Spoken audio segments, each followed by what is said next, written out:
Both men had passed a football a long way in their lifetimes. Their career totals would eventually top 40,000 yards for Unitas and 27,000 yards for Namath.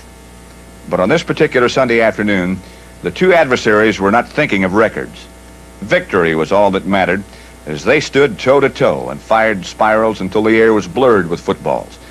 When it was over, both men stood with pistols smoking, and the big winners were the fans who had witnessed a legendary duel by two of football's all-time great shootists.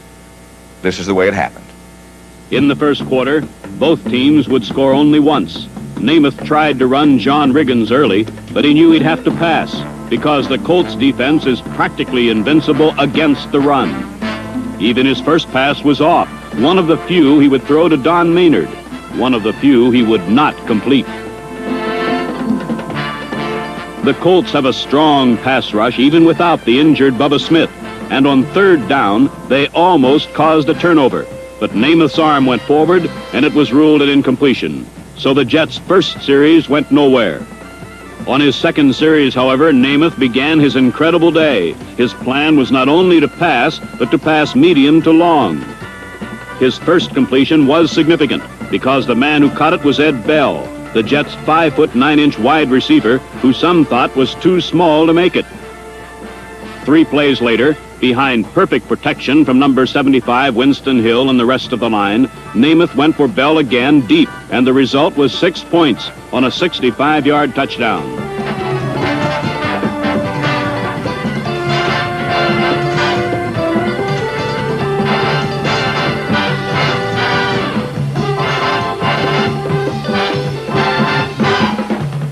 On a repeat of the play, watch Namath's pocket form on his quick drop back. The pass was perfect, allowing Bell to slow up and catch it while both Colt safeties, Rick Volk and Jerry Logan, slipped, and Bell outraced Charlie Stooks to the end zone. It was unusual enough to see the Colts' deep zone beaten for a touchdown at all, let alone this early in the game. But it was only the beginning. The point after failed, and the Jets led 6-0.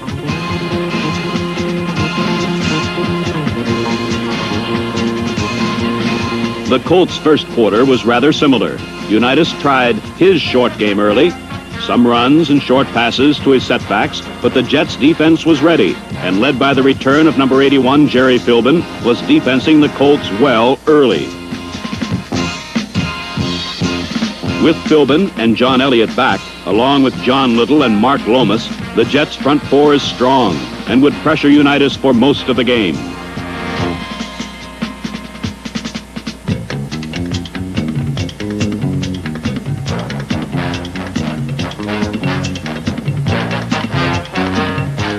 On a repeat, watch the Jets' Philbin beat his man Dennis Nelson to Unitas for the sack. In a game where passing was so paramount, the line play often goes unnoticed, but is of course just as important as the pass and the catch. With Unitas still unsuccessful running Tom Matty and Don Nottingham, who was starting for the injured Norm Bulash, he too began passing more often.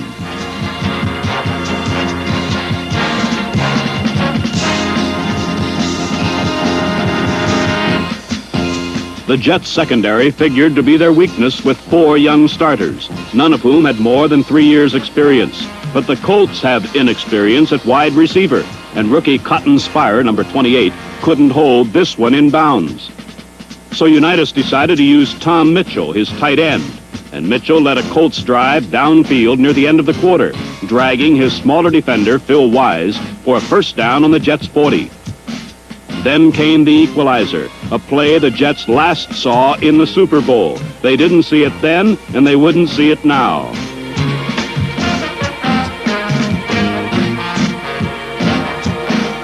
The flea flicker from Unitas to Matty, back to Unitas to Sam Havrelak would have backfired if Unitas hadn't made the best catch of his career.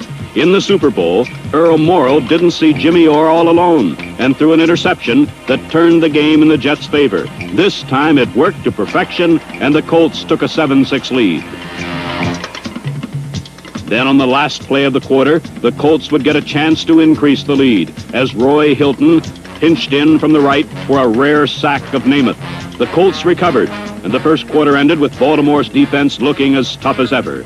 They had really given only one bomb on which two defenders slipped, and they now gave the Colts offense the ball on the Jets' 27.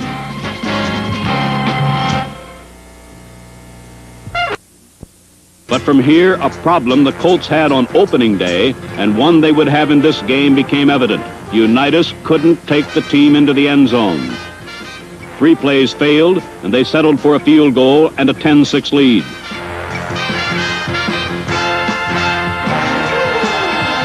The next time they had the ball, the same thing happened. Unitas to Mitchell took them between the 20s, as Mitchell, the man who forced John Mackey to be cut, often was open, getting between the cornerbacks and safeties. But again, the Jets' defense tightened up near the goal. Mark Lomas, number 84, got to Unitas on second down from the 18. And on third down, seeing Tom Matty covered, Unitas turned and went for Spirer, but sophomore Rich Sowles, number 46, saved a score. The Colts again settled for a Jim O'Brien field goal, but this was the second straight series they came away with 4 points less than they could have, a fact which would be forgotten in the barrage of yardage that was to follow.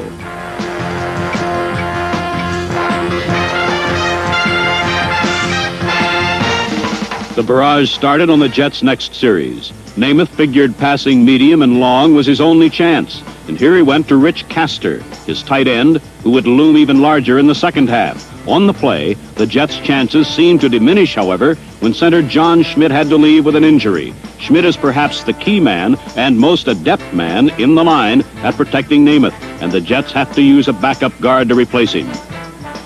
Schmidt's absence may have demoralized the rest of the line, for on the next play, we can see that Namath almost didn't get the pass off. But let's see what happened on the play. It's a testimony to how great Namath really is, although you never could tell from Namath's reaction to the event. On the play, Roy Hilton got his hand up in Namath's face, but Joe Willie fired a perfect 40-yard strike to set back Riggins, who easily beat Lonnie Hepburn to the goal, answering any doubts as to John Riggins' speed. The Jets had tied the score at 13.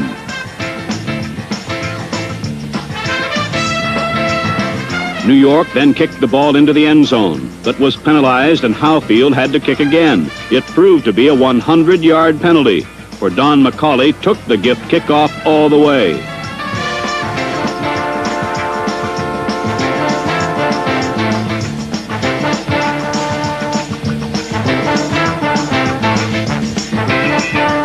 McCauley's speed, too, has been questioned, but this return seemed to answer that issue and put the Colts back on top, 20-13.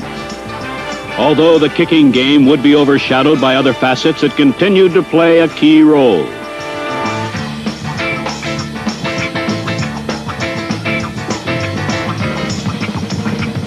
And the band played on. The band played on for Joe Namath on the following series, as he again dared the Colts zone to stop him. And Eddie Bell once again was there, 40 yards downfield between defenders Logan and Volk, two of the best in the game. But Logan and Volk were up against the best in the game, and on the next play, again having all the time in the world, Namath found Don Maynard for his only catch of the game, a touchdown.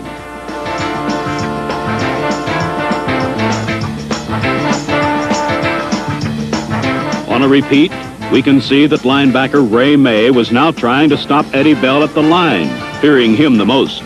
So this time Namath crossed them up by going for Maynard, who had slipped into the open area in front of the safeties, and Namath again hit his target perfectly in stride. As a stunned Mike Curtis and the Colts defense tried to figure out how to solve their problems, Unitas's offense lasted one play after the score. Sacked by Philbin, Lomas recovered for the Jets on the Colts' 10, in another key play by the defense, which would perhaps be forgotten.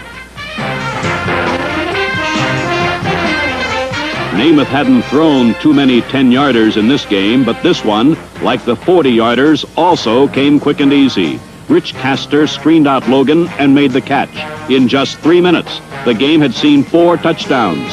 Namath had thrown 67, 28, and 10-yard scores in the span, giving him 4 for the half, good for 281 net yards passing, against a secondary that normally gives up 3 or 4 touchdown passes in a season.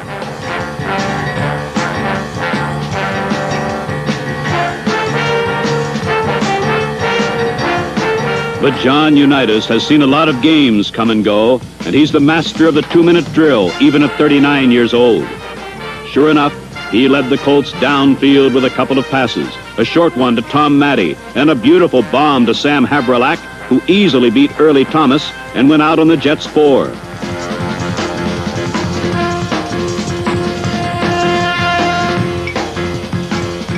But here again, the Colts faltered, with time for 2 more plays and a chance to tie. First, a major penalty on this incompletion set them back to the 19. Then on the final play of the half, O'Brien shanked a 27-yarder, and the Colts went into the locker room down by 7. In as wild and wonderful a first half as perhaps ever seen, there were still 30 more minutes of a history-making showdown.